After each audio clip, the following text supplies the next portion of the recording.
Alright, how's it goes? Today we are going to be starting a series on how to model in Cinema 4D, specifically how to model sci-fi weapons. For this tutorial series I'm going to be going through the process of modeling this rifle, which was some art done by a DeviantArt user named RemoteCrab131. So I'm going to be taking his or her work and making it into 3D. All credit for this concept goes to them. I just found them online and it looked cool, so I'm deciding to use it for this tutorial. So, through this tutorial we will be going through the process of modeling the rifle in Cinema 4D, creating attachments for it, rigging up those attachments so we can control them in a menu and change things with them. So like lighting colors and changing attributes of the attachments.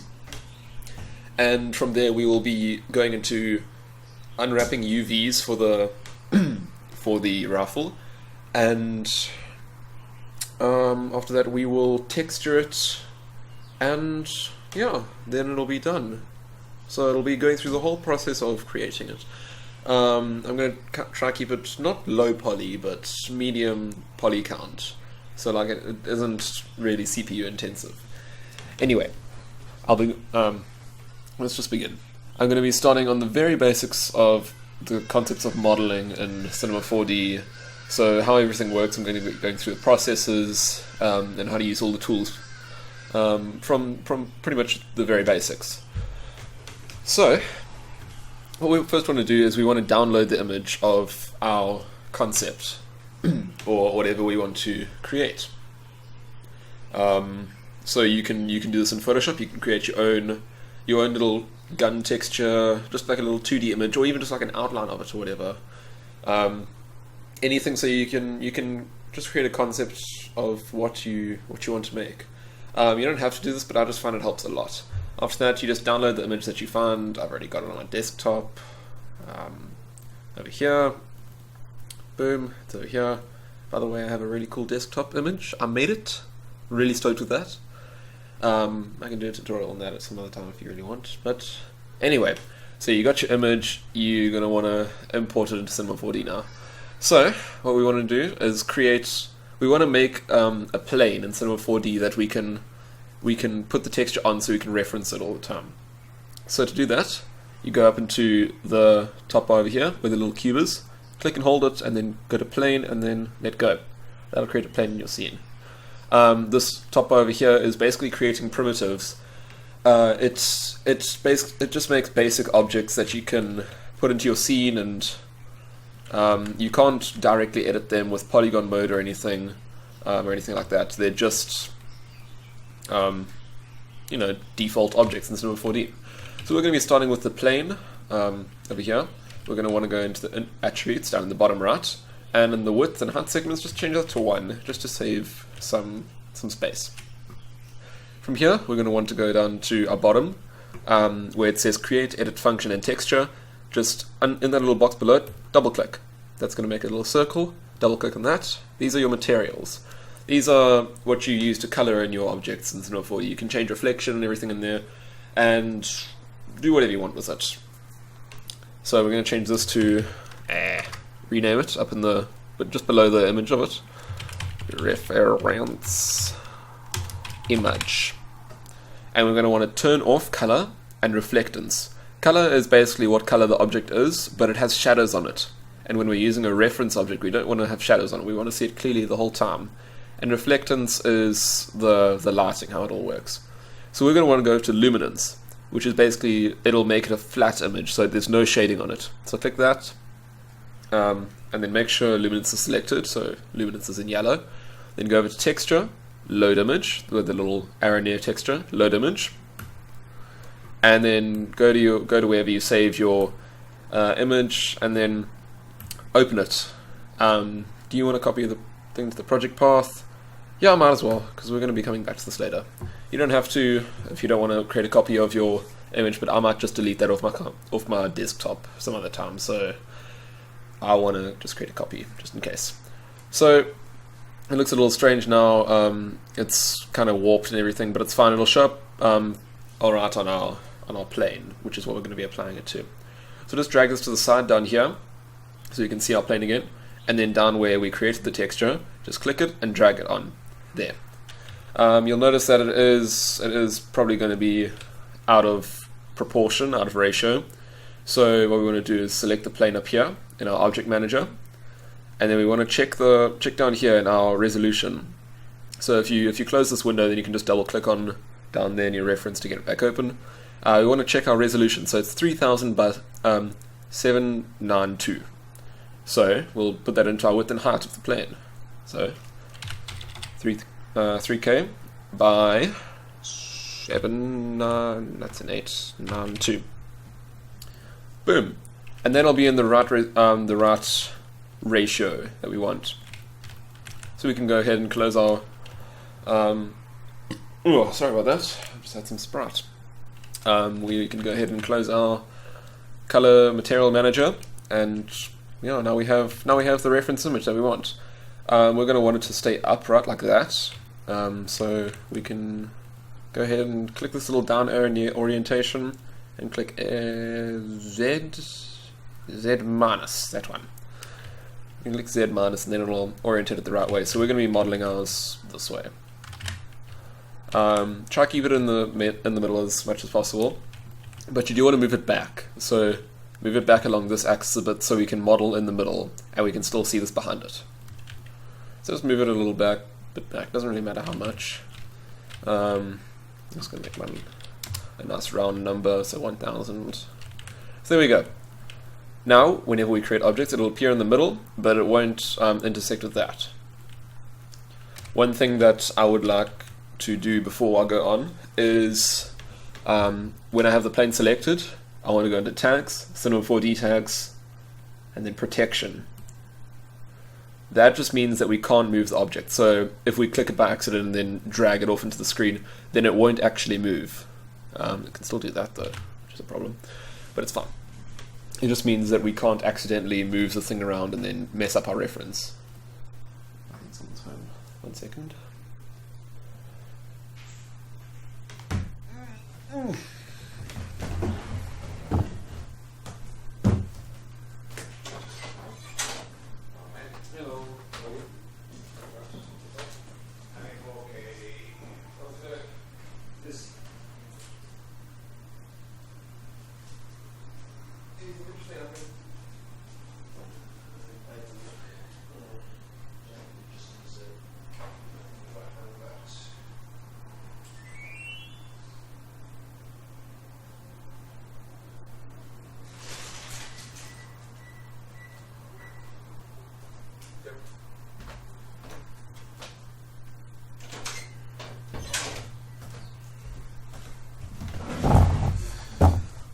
Alright, I'm back.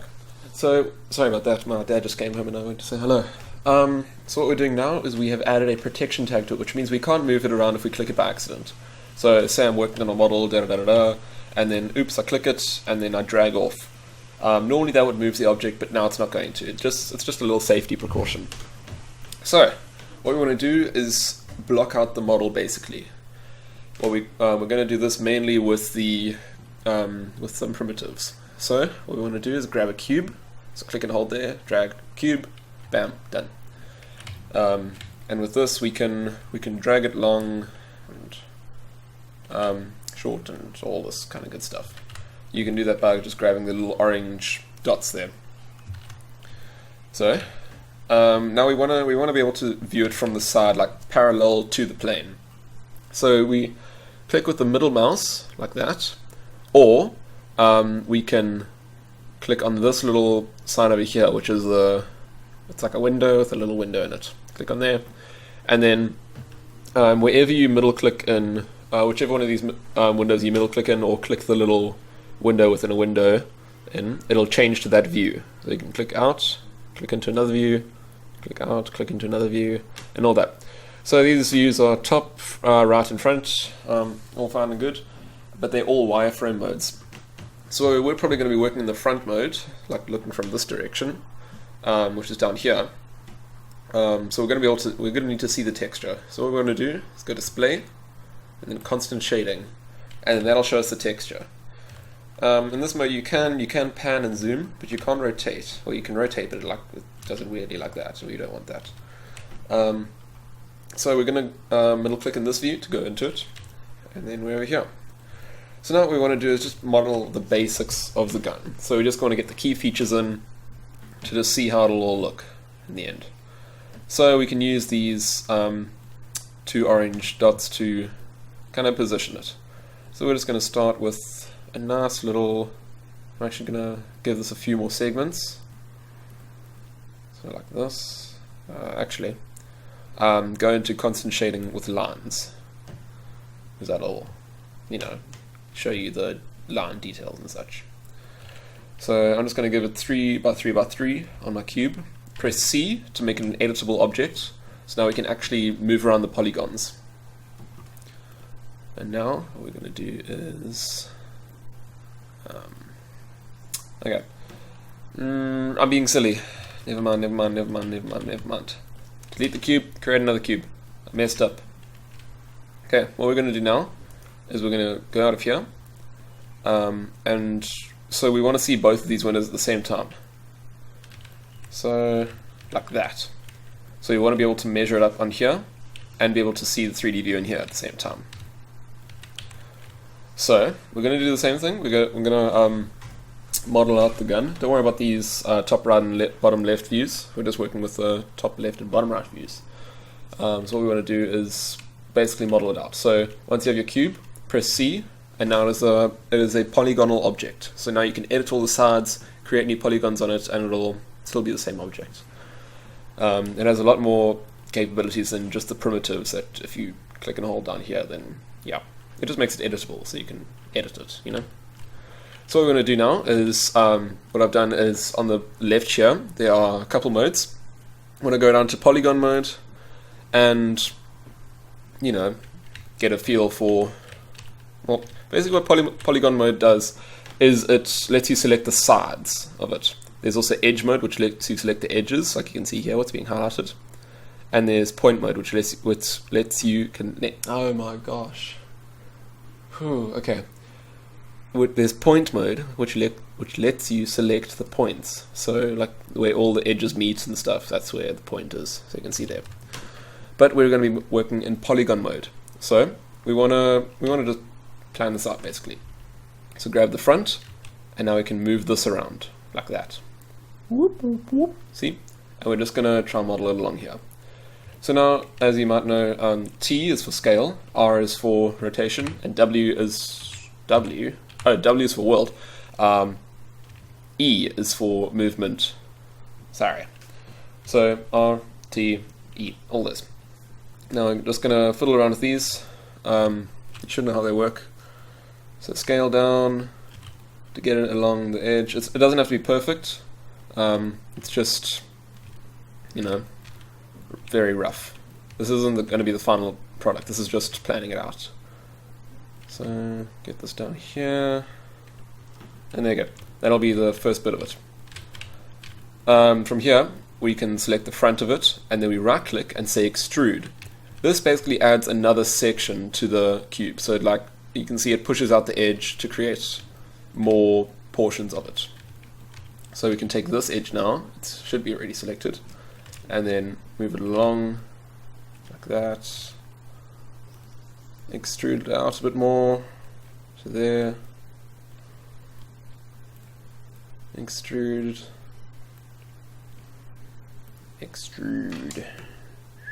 Actually, no. Control Z. Sorry, I'm being silly. I'm very tired today. Where's T? There you go, T. Like that. Extrude, and then the top barrel is a separate part. So if we look there,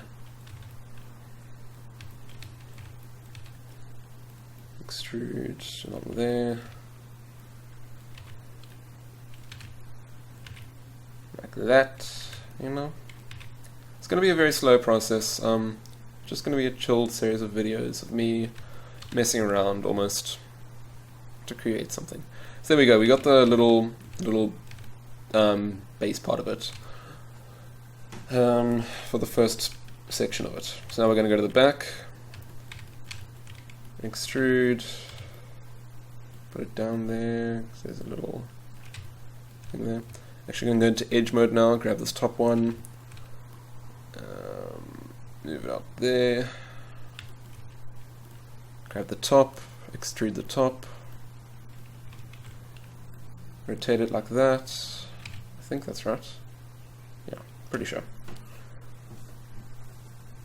Actually, what we can do to see through this is in the top object view over here, select the cube and click X-ray. So now we can see through it, so we can actually see what's happening and line everything up. So that's alright. Click the back, wherever you need to go. Extrude that out.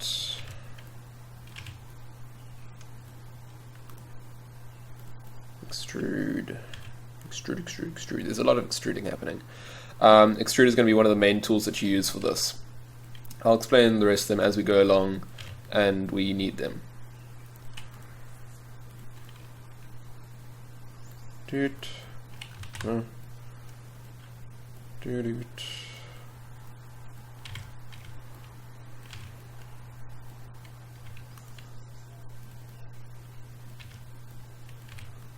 Yep. Do.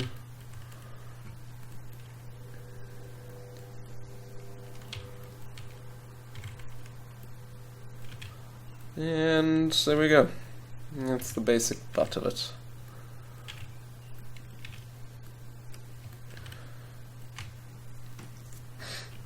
Alright, so that's that section done. We can actually thin this out a bit in the 3D view. So go back into object mode and then just make it a little bit thinner, like that almost. Yeah, just so we can get the basic sizing done. Let's add another primitive for the barrel. So over here, go back into the 3D view, select and find a primitive. Let's just go for a cylinder. Go back into the 2D view, just like that. Sorry. Rotate it 90 degrees. You can hold shift to snap to 5-degree increments. So when you're rotating, click and click, and as you're holding, you press shift and it'll snap to 5 or 10 degrees increments like that. Cool. So we can thin this out like this. Get it all nice. And then we need to do the barrel. So let's go up to the thing, press C to make it editable. Select all of these. Extrude. Oh. Yep. Extrude. Yeah, it doesn't have to be accurate. There you go. That's fun. Cool, that's the barrel done. There's a little back butt here, so we can look for capsule should work. We move that over here. So just getting the basic shapes of the objects and all that good stuff.